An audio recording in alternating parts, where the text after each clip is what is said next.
அதிகாலை 4:20 எங்க போறோம்? திருச்செந்தூர் கும்பாபிஷேகத்துக்கு.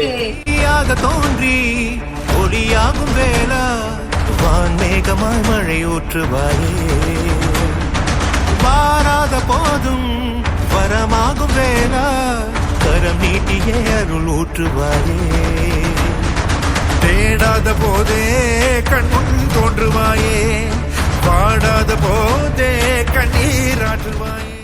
மக்கள் கூட்டத்தை பார்த்திருப்பீங்க, மக்கள் வெள்ளத்தை பார்த்திருக்கீங்களா? பாருங்க. பூவடி என் கைப்பிடி தான்